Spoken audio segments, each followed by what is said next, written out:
going on, everybody? I'm Pitts Sports Zone, Bowie TV, Pitts and Push Sports Talk Radio. You already know the name, you know the game. Coach Bernard Clark Jr. through the eye of the tiger. How you doing today, Coach? I'm doing well, my man. Enjoying the process. How about yourself, Pitts? I can't complain, man. I can't complain. But before we go ahead, we gotta break the people off right before we go ahead and jump into this good old thing. Let's do it. This is Bernard Clark Jr., head football coach at Robert Morris University, and you're on the air with Pitts and Push. What up, Coach? How you been, man? Everything's swell, baby. Enjoying the process, Pitts. How about yourself? I can't complain, man. I'm still here, breathing. I'm upright, so there's no complaint in my body. It's been a minute. I had a few things I had to take care of. It's been a minute, but we're back together. And the next one's going to come quick because the first Wednesday next month. Man, so let's jump into some things that you've been doing, since before we do that, let's talk about, we talked about the wrap up of the spring game and everything, right? And so since then, what have you been? You just been relaxing, waiting for the season to come along. What's been going on through the time? After we wrapped the spring up, I was able to visit. Had to go visit a couple of recruits down in Florida, but I was also able to swing by the University of Miami. Where my heart is near and dear to, the University of Miami. I had to go down. They had a reunion for the alumni. So playing the spring weekend, I watched a little bit of practice of those guys and watched the alumni. Hung out with some of my friends I haven't seen in a long time.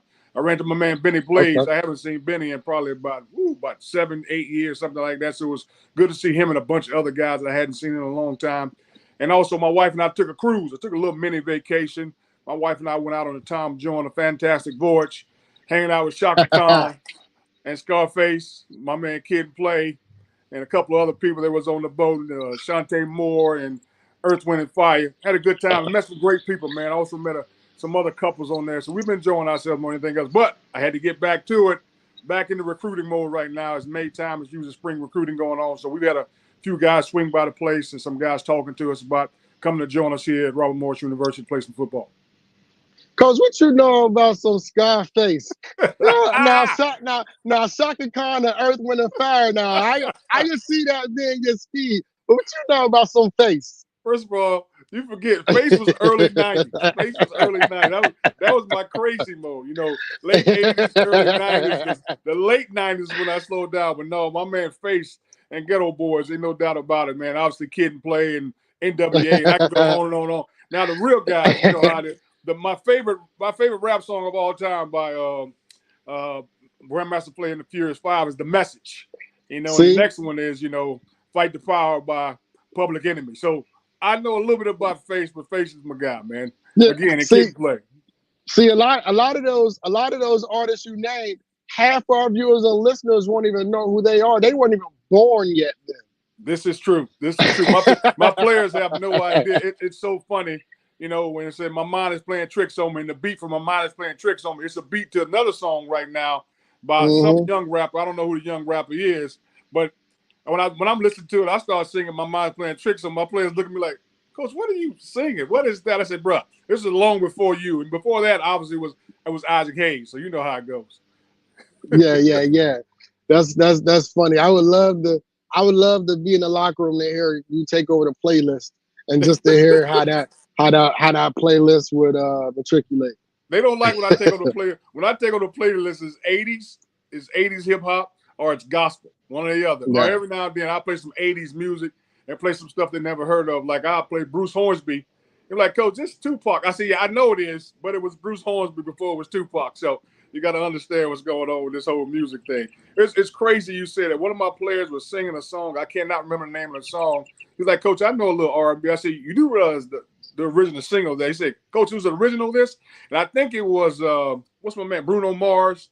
And this song, what's this song? Is most popular song right now? Love Train. Where You Go, Love Train. Okay. And I'm like, bro, you realize that's a remake. It's like, oh, Coach, you tripping. I'm just letting you know. Go back and listen. Then go back and listen to Confunction and realize it is a remake. So when we talk about remake, we talk about originals, man. You said that you got some guys coming in. You back on the football trail. You got some recruits coming in. How's that been playing out? And I know how's that been playing out for you? It's playing out well. we're getting some pieces that we need. We had a couple guys go in the portal, nothing that we didn't expect, but it's also a situation where we got to get some more up front. It's back up front now. We want to get some O linemen, D linemen, which we didn't pick them up at mid-year, so we had a little money left over. So we're trying to pick those guys up, O line and D line. Got to get a couple of receivers in here, and lost a couple of running backs. So got to get some running backs in. So we're looking at some guys that we feel real good about. Hope we can get them up here and get them become a part of this thing and see if we can compete next year. So, Coach, you're saying that after spring ball, you had some guys hit the portal? Had a couple guys hit the portal. Yeah, we had a few guys hit the portal, wide receiver, running back, and some other guys. But, it's expected to happen. And some of the situations, I had some of the guys they've graduated, so I've had to let them go because I got to make room for some new guys coming in. So they have their degree. The most important thing to me is the guys get their degree. So I look at how much they played during the season, how much they didn't play during the season, and now they have their college degree.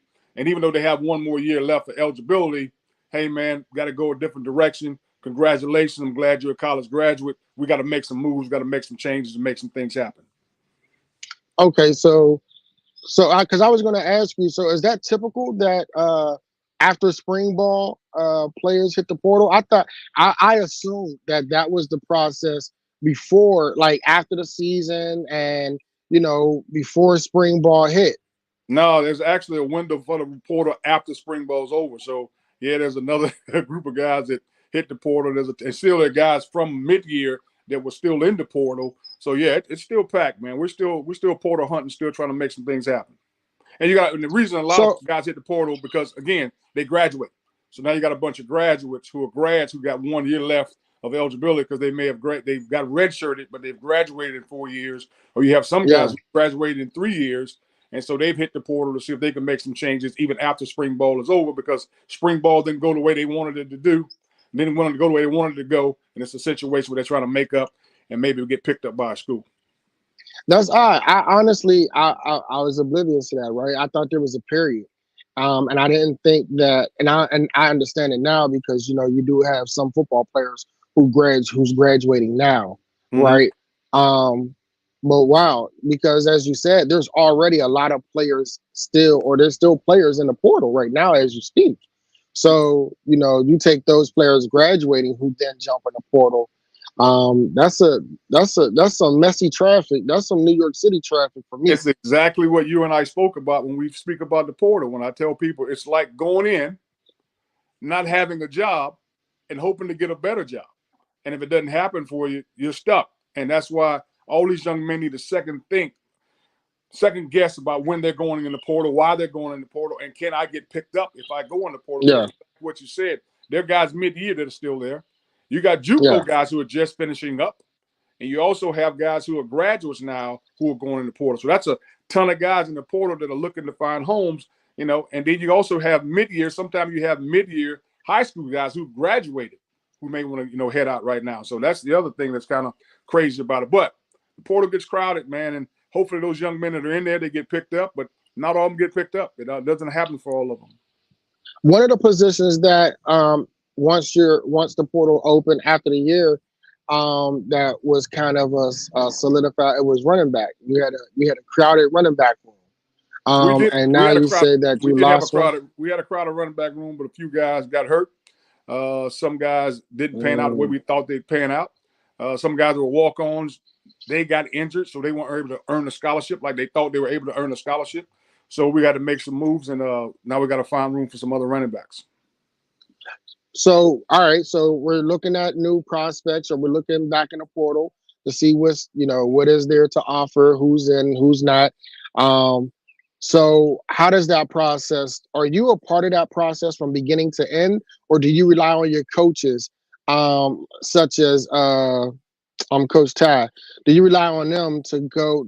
They're scouting. He's always scouting, and he's always looking. Yes. But are you more so relying on them in regards to what's in the portal to come and to come back to you and say, okay, I think we have some prospects here, or we may have a prospect or a sprinkle or two here or there? It's kind of both. I mean, I'll find some guys, but mostly they're looking for guys, just like high school recruiting. They're going into the transfer portal because there's an area where you can go to the transfer portal, and you're getting tons of tweets. I mean, that's the other thing. You go on X, there's a ton of guys sending out highlights on on Instagram. There's a ton of guys sending out there because, like I said, guys haven't gotten picked up. There are guys that have been in the portal since January and no one's picked them up yet. So they're retweeting stuff, getting stuff picked up. You got a bunch of FCS guys who thought they'd get picked up FBS, and it's not happening. You got a bunch of D2 guys who hope they get picked up FCS, and it's not happening. FCS guys trying to stay FCS, and they got to go lower. So there's a lot of things going on, but I rely on the coaches, obviously, but it's a process of all of us sit down and watch it. What we do is the coach that's in the area recruiting the young man, he watches him first. If he thinks he's a quality player, he'll show the position coach. Now, position coach may not like him or he may like him, and the position coach likes him, then it'll come to me. Or to go to the coordinator, and then it'll come to me. So we want to make sure everybody's getting a look at this guy. Now, if it gets to the point where the position coach, the recruiting area coach likes him, but the position coach doesn't like him, the position coach may say, you know what, I'm going to send it to the coordinator, see what the coordinator says. And the coordinator will be like, no, we don't like him. Then it's never going to make it to me. But if the recruiting coach likes him, the coordinator likes him, then it'll get to me. Then I'm going to find a voice. I'm the final voice of saying, hey, I think this guy can play for us. Let's go ahead and check him out and see what's going on. Let's get more film. Let's get more information about him. Because even once you like a guy on film, you also realize, especially if it's a young man that's been in the portal since January and he's a good player, you got to find out, okay, what's going on? Is he a cancer to the program? Was he a bad seed? There's a young man, I can't say the school won't, but I'm watching this young man on film the other day. Phenomenal player. Unbelievable player. And I happen to know the head coach where he's playing at. So I text the head coach. I'm like, what's going on? And the head coach calls me back. He's like, Coach, I don't know. I thought he'd get picked up a long time ago. I said, well, do you let him come back? He said, normally I don't, but I'm contemplating letting him come back because that's how good he was. But a young man, he's in an FCS school. He was hoping an FBS school would pick him up, and it hasn't happened. I'm talking about a defensive end, long, gets off the ball well. He's kind of thin. He's probably about 235, 240. But he gets off the ball well, good get off, good stance, and everything else that's there. But he didn't get picked up. And so he's been in the daggum transfer portal for the last 2 months. And so no one's picked him up. So, like I said, those things happen. But what FCS guys got to remember and what Division II guys got to remember, what these parents have to remember is when you go in that portal, like if our guys go in that portal, you're not just competing against portal guys in the NEC. You're competing against guys in the ACC, in the SEC, in the Big 12. You're competing against everybody that's in that portal, and it may not work out for you. So it ain't the best thing to do sometimes going that portal. Sometimes it's best to work where you are and get the job done and compete and carry on from there. We talked about that briefly, right? We talked about the pros and the cons when it comes to the portal. Absolutely. And we talked about, and it's something, again, I was oblivious to, was the fact that players actually are sitting in the portal, like they're stuck there. And then now they're either still in the portal or now they have to come out of their own pockets now and try to, find a landing destination spot. That has to be a very uneasy and unnerving position to place yourself in. It's a gamble on yourself. But as you said, for a player such as good as the one that you gave an example of, for him to go in the portal and still be there and the head coach thinking that he may be gone and is open to him maybe, joining back. As you said before, if you leave and you go to the portal, it's basically saying, I feel that there's better than what I have now. So, your position is a no-go. Does that still stand in regards to players that leave? 100%. And it doesn't matter to me if they're a scholarship player or a walk-on, because I feel like once a young man goes in the portal, exactly what you said, his mindset is, I'm trying to find something better. I'm trying to find a better situation. I don't like this situation. And in some cases, that's not it. We've had guys that have gone into the portal that are walk-ons that just can't afford to be here. And unfortunately, I got to tell them the same thing because I got burned once. I got burned by a player. I brought him back, and my man played one half for us. And for the rest of the year, he was hurt. He couldn't do this, couldn't do that. I'm like, okay, this isn't happening again. This isn't a situation where I could have brought somebody in and had them contribute in a much better way. And the young man had his degree. So it isn't a situation where I was going to take him away from not getting his degree. And that's another piece to the whole transfer portal that people don't think about and parents don't think about. You got young men that jump in the portal, and they're literally 6 months away from graduating from school, and now they go to another school, and now their credits don't transfer. Now they're a year behind graduating because they want to get a better chance football-wise as opposed to paying attention to the fact that I'm about to graduate from college. Let me get my degree. Let me become a grad, and then I'll jump in the portal and see what happens there. So guys don't pay attention to what the progress towards degree. They don't pay attention to that. They don't pay attention to the fact they have a better opportunity where they are. So a lot of guys jump in that portal for the wrong reason, but you and I have spoke about that on several occasions. Right, and it's odd, and when you bring that up, it's very strange, right? Because you said that a lot of the credits may not transfer depending on the institution, right? Depending on the university, they may Absolutely. not transfer across laterally. So it feels like they're now basically starting over. 100%. And again, it usually happens like if someone goes from a state school to a private school like us, that's when it gets mixed up. I'll go from a private school like us to a state school because those credits may not cross. So you may have to take something at a state school that you don't have to take at a private school and vice versa. And that's where the problem comes in because when you're going into your senior year, you need to have, I think, 96 credits. And so if you're transferring and you only transfer 86, now you're in a position where am I going to find these 10 credits? Now I got to take summer school somewhere at the school I'm going to in order to get those credits in. So it becomes a little tough too. Again, things that people don't pay attention to because they're so wrapped up in the sport of it, they're not paying attention to the academic portion of it and knowing that I need these credits in order to play. And I'm going to ask just one last question in regards to the transfer portal. And that is, in your opinion, based off your interaction, your personal experience with the transfer portal, would you consider the transfer portal a success? It depends on when you go into the transfer portal. Young man Mitchell Matthews just said it happened to his son at ECU. It depends on when you go in. Like me and I spoke before, if you go in after your first year, because after your first year, you need 24 credits to transfer.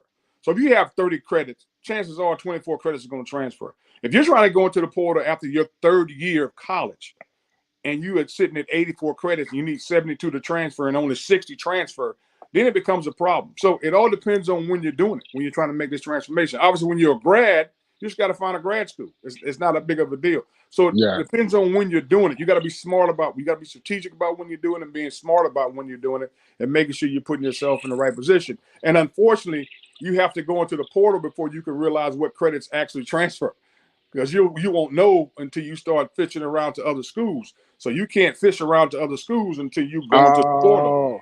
You know, so you can't even do any pre-work. Like you can't find out. Oh wow, okay.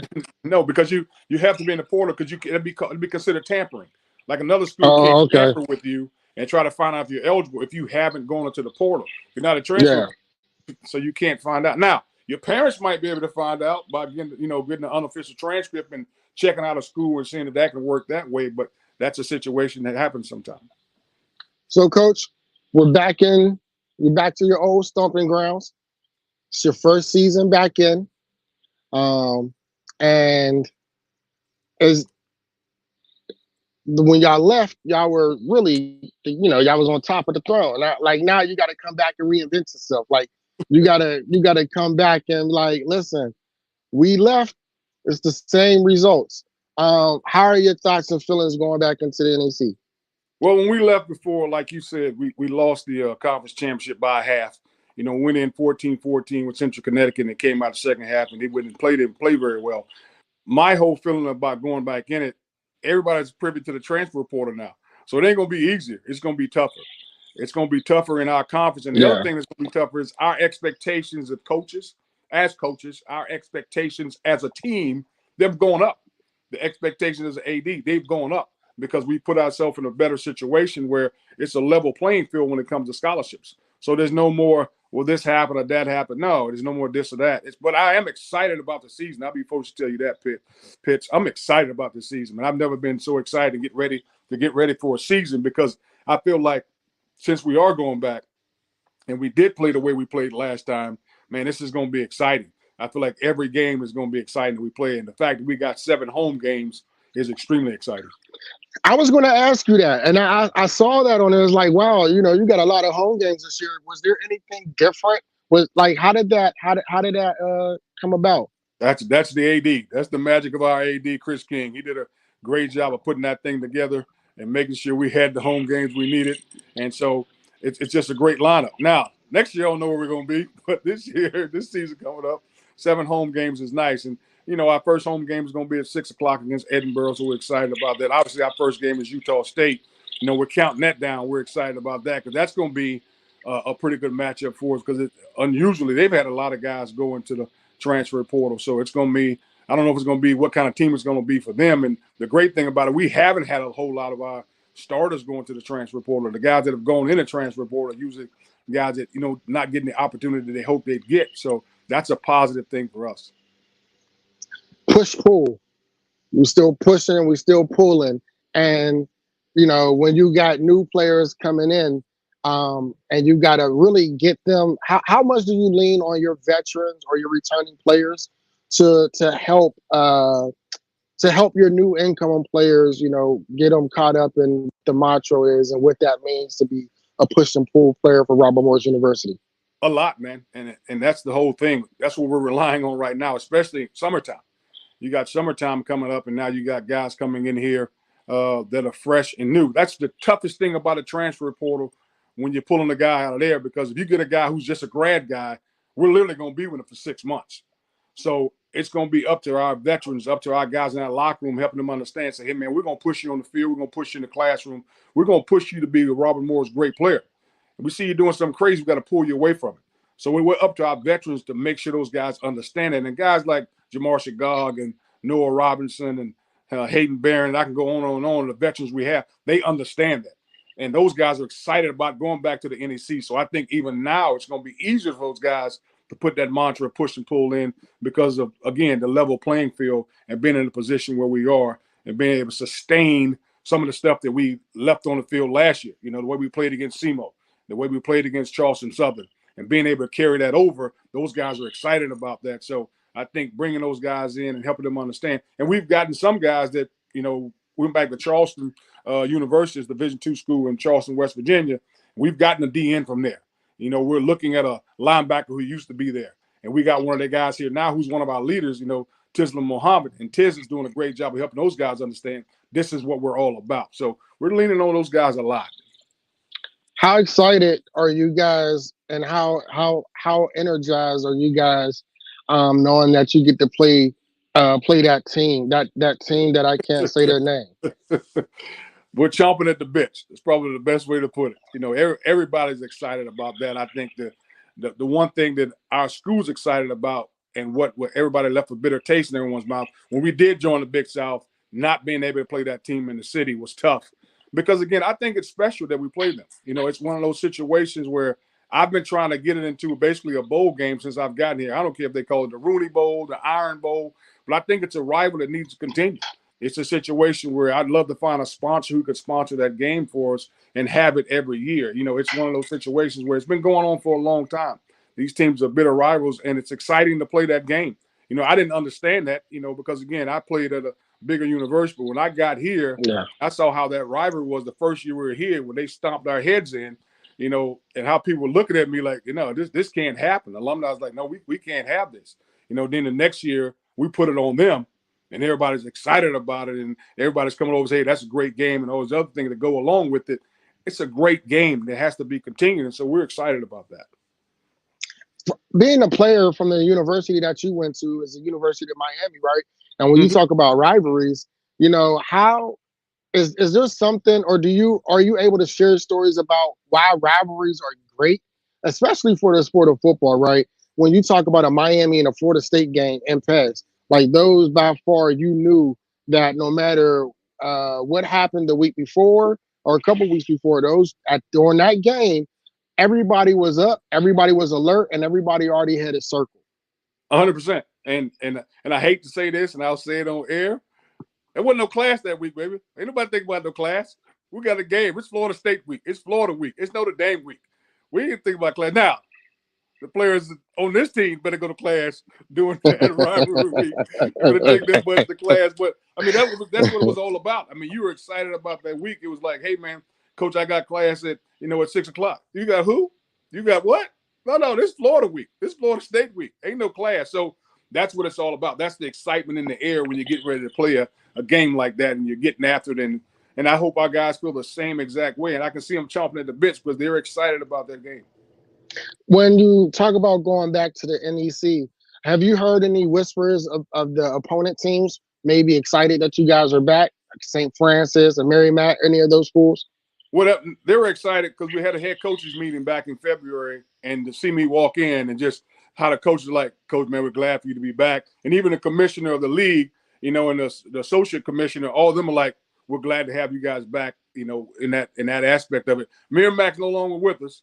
They're about to leave, and so is Sacred Heart, which is kind of tragic because I felt like those are two good schools that kept the conference going. Yeah. Needed to keep going, but yeah, they're excited about it. You could tell, you know, sitting around that meeting and just talking to each other and looking at each other's eyes, like, yeah, the rivalry's back. You know that Robert Morris is back, so let's get this thing rolling. It's funny because I have some friends who played at St. Francis or coached at St. Francis. So, you know, we had some playful banter going back and forth. You know, I'm like, show up. You know, they had the wanting, you know, show up. I'll meet you there. Show up. Yeah. They're coming back this year. You know, we go to the team in the city this year, but St. Francis comes back to us and pretty much everybody else. We go to Wagner, you know, so we go some places that we're excited about going, but we also got some guys coming to us that we're excited right. about. I'm just saying I had to big y'all up, even though, you know, my ties, my connection with the school is you know, so I'm out here like, man, say less. Meet me there, November. There you go. There you say go. less. Tell them you'll be there on the sideline with your camera. Let's go, baby. October 26th. I told him I want to interview the Thoughts as an alumni. There you go. On talk spot. It up, baby. On spot. Talk it up, Pitts. Talk it up.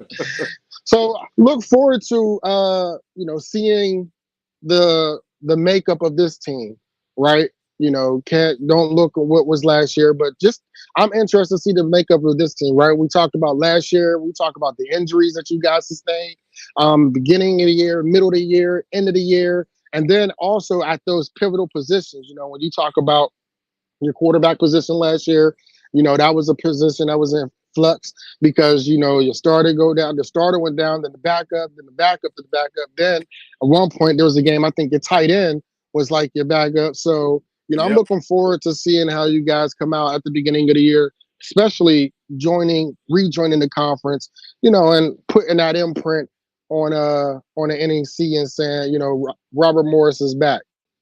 Yeah, excited about that. Exactly what you said. You know, there was even cases where we lost starting centers, starting tackles. We lost linebackers. We lost. There was one game, man. I won't forget. We're playing against Bryant University. We lost both our starting safeties.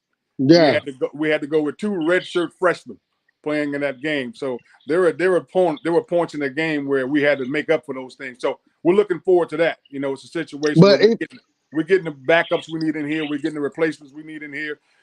All three folds going to be there, backups and starters. But even to that point, even though you lost those players, there was a game y'all going to. It's, you know, expected you go and dominate. So you know, like what Thomas says, you know, next man up. You know, and in those situations, even though they were freshmen, you know, they gave you a consistency from them of which they were able to give that still was, you know, it propelled you to some W's along the way, despite the fact that you was heavily shorthanded going into last year. I mean, I remember there was a game where you lost linemen, then you was happy to get linemen back, then you lost the linemen in that game. So, you know, last year, again, it's still a jump because the year before that, you know, we didn't have any wins, right? Yeah. You know, yeah. so, but they didn't have any wins, but they still fought every single game. Well, that's right? the thing we want. That's the thing that's important. We want to make sure we compete no matter what. When we touch that field, we're going to compete for 60-plus minutes. And I say 60-plus because you never know if it's going to go into overtime.